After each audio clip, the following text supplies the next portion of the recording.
اعوذ باللہ من الشیطان الرجیم بسم اللہ الرحمن الرحیم۔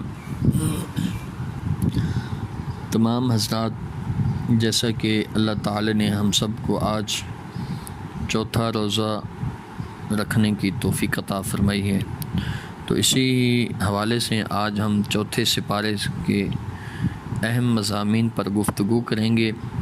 دعا ہے رب تعالیٰ سے کہ مجھے حق اور سچ بولنے کی توفیق عطا فرمائے۔ چوتھے سپارے کے شروع میں رب تعالیٰ نے ارشاد فرمایا کہ اپنی محبوب اور عزیز چیزوں کو راہ خدا میں خرچ کیے بغیر، یعنی کہ تمہاری پسندیدہ چیزیں جو تمہیں زیادہ عزیز ہیں ان کو خدا میں خرچ کیے بغیر تم نیکی کی حقیقت تک رسائی حاصل نہیں کر سکتے۔ یعنی کہ تم اس کو خرچ بھی نہ کرو جو تمہاری محبوب چیزیں ہیں، پھر بھی کہو کہ ہم نیکی کی حقیقت تک پہنچ جائیں، ایسا کبھی نہیں ہو سکتا۔ جو تم اپنی محبوب چیزوں کو، اپنی عزیز چیزوں کو راہ خدا میں خرچ کرو گے تو تم اس نیکی کی حقیقت کو جان لو گے۔ دنیا میں پہلا عبادت خانہ کعبہ ہے، اس کے بیت اللہ ہونے کی روشن نشانیاں ہیں۔ مثلا جس نے اس کی توہین کا قصد کیا، اس کی توہین کا ارادہ کیا تو اللہ تعالیٰ نے اسے ہلاک کر دیا۔ صاحب استطاعت پر حج فرض ہے، پھر یہ بیان کیا گیا کہ تم اللہ سے ڈرو جیسا کہ اس سے ڈرنے کا حق ہے۔ قرآن کا دامن مضبوطی سے تھام لو۔ تم میں ایک ایسی جماعت ہونی چاہیے جو دعوت دین کا کام کرے۔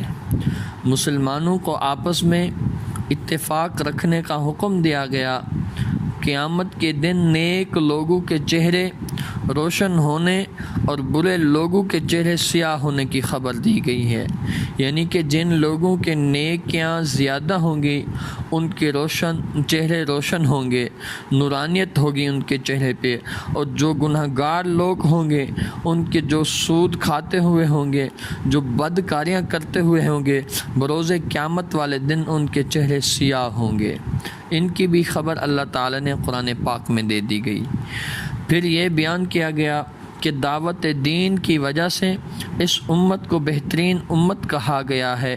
کفار کو ان کے مال اولاد کے اللہ کے عذاب سے نہ بچا سکنے کی خبر دی گئی ہے۔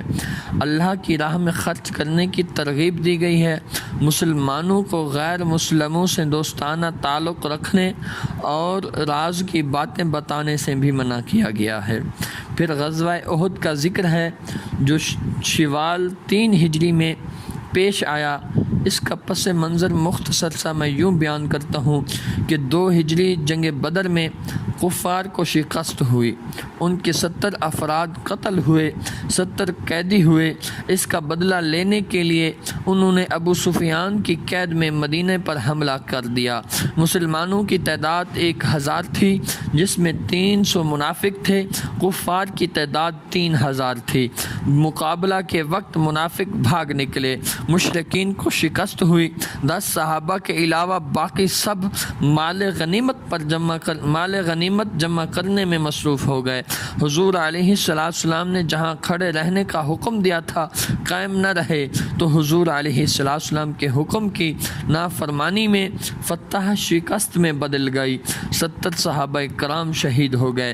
حضور صلی اللہ تعالی علیہ وسلم کے دندان مبارک بھی شہید ہوئے اور چہرہ اقدس بھی زخمی ہوا۔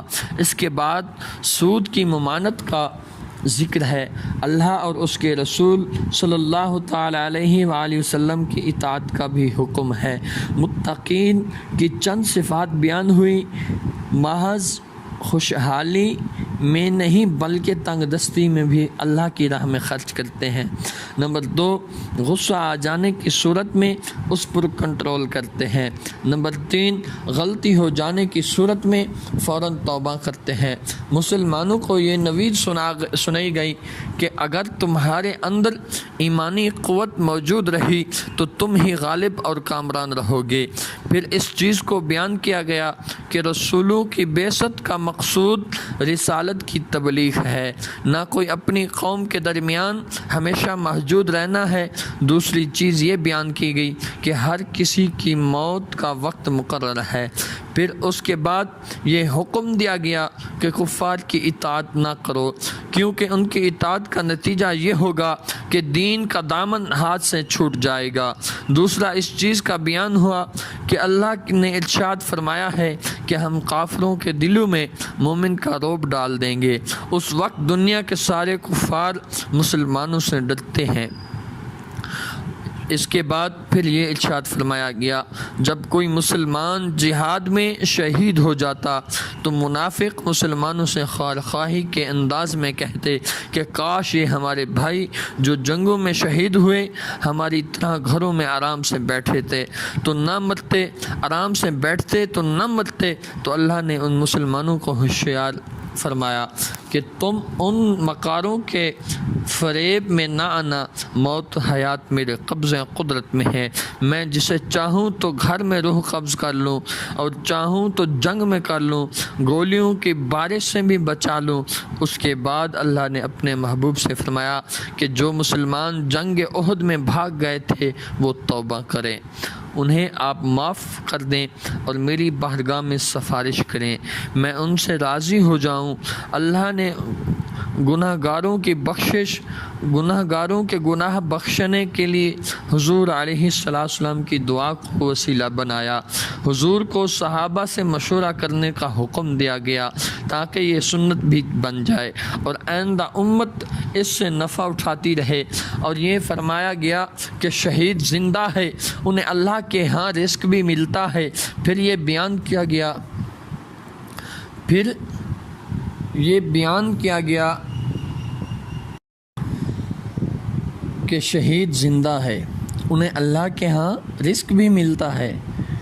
پھر یہ اللہ تعالیٰ نے حکم دیا، اللہ نے اپنے برگزیدہ رسولوں کو غیب کا علم عطا فرمایا، اور احادیث سے ثابت ہے کہ حضور علیہ السلام کو قیامت تک کی تمام چیزوں کا علم عطا فرمایا گیا ہے۔ پھر اس کے بعد نبی پاک صلی اللہ تعالی علیہ وآلہ وسلم کو تسلی دی گئی کہ اے اللہ کے حبیب کفار نے آپ کو جھٹلایا ہے، آپ غمگین نہ ہو۔ اللہ نے کہا اے میرے حبیب کفار نے آپ کو جھٹلایا ہے، آپ غمگین نہ ہو۔ منکرین حق کا یہ پرانا شیوہ ہے، انہوں نے ہر نبی کو جھٹلایا، اس کے ساتھ دل لگانا اخروی زندگی کے لیے نقصان دہ ہے۔ پھر ارشاد فرمایا گیا اللہ کی یاد اور اس کا ذکر کسی وقت کسی جگہ کے ساتھ مخصوص نہیں کھڑے، بیٹھے لیٹے ہر حالت میں بندہ اپنے خالق کی یاد میں محور ہے۔ اور یہ بیان کیا گیا ہے کہ جو لوگ زمین و آسمان کی تخلیق، گردش لیل و نہار پر غور کرتے ہیں انہیں کائنات کے خالق کی معرفت ہو جاتی ہے۔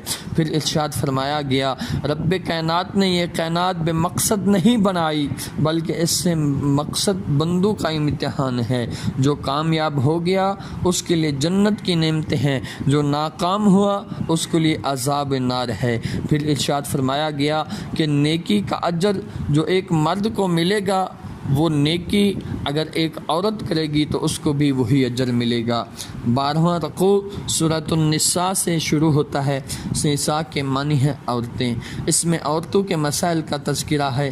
اس میں ارشاد فرمایا کہ رشتوں کا توڑنا سخت گناہ ہے، یتیم جب بالغ اور باشعور ہو جائے تو ان کا مال ان کے سپرد کر دو۔ جب تم کو اندیشہ ہو کہ بے سہارا بچیوں کے حقوق پورا نہ کر سکو گے تو ان کے ساتھ نکاح نہ کرو، بلکہ ان کے علاوہ دوسری عورتوں سے جو تمہیں پسند ہو 4 تک نکاح کر سکتے ہو۔ اس کے بعد میراث کے احکام بیان کیے گئے۔ زمانہ جاہلیت میں تقسیم میراث کے سلسلے میں جو زیادتیاں مخصوص خواتین پر ہوتی تھی ان کا ازالہ کیا گیا ہے۔ پھر محرمات کی تفصیل ہے، یعنی وہ خواتین جن کے ساتھ نکاح کرنا حرام ہے ان کا بھی ذکر رب تعالی نے قرآن پاک میں ارشاد فرما دیا گیا ہے۔ تو دعا ہے رب تعالی سے اللہ تعالی ہم سب کو